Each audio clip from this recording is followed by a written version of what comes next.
Hello, I'm John Howard and this is the Auto-Ordnance Bootcamp. Today I'll be talking about Auto-Ordnance magazines.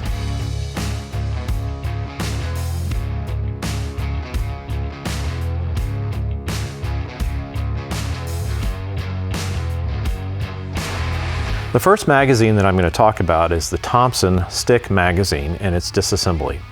For these magazines, if you need to maintenance them, the base plate is designed to be removed. You can simply slide it off, keeping the spring under control because it will pop loose, and then disassemble the magazine for cleaning. In some cases, the magazines may be difficult to disassemble. If that happens, you can take a flathead screwdriver and insert it in the slot or behind the plate and gently pry it forward so that the magazine base plate slides off. What you don't want to do with this or any other magazine that we make is use a pair of pliers to grip it and then pry in an upward direction, because if you do that, you can damage the lips that retain the base plate. The magazine might no longer be usable. The M1 carbine 15-round magazine works in a similar way. The base plate can be slid forward for maintenance. If it's stiff and doesn't want to move, take a flathead screwdriver, insert it behind the plate, and you can pry forward gently to slide the plate loose until you can remove it. Again, don't pry upwards because the lips could be damaged on the magazine. For the M1 carbine 30-round magazine, a similar process.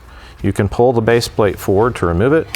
If for some reason it's tight, you can insert a screwdriver in the back, give it a little bit of forward pressure, and the plate will come loose. Don't allow the spring to pop free because, again, it's under tension and it could cause injury.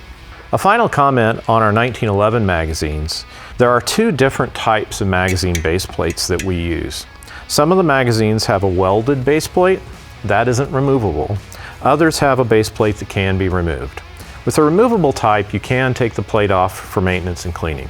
The welded ones cannot be removed. So if you have trouble with those magazines, contact customer service and they will assist you. Please be safe and have fun shooting your Auto-Ordnance firearms. If you have any questions about Auto-Ordnance products, please visit www.autoordnance.com.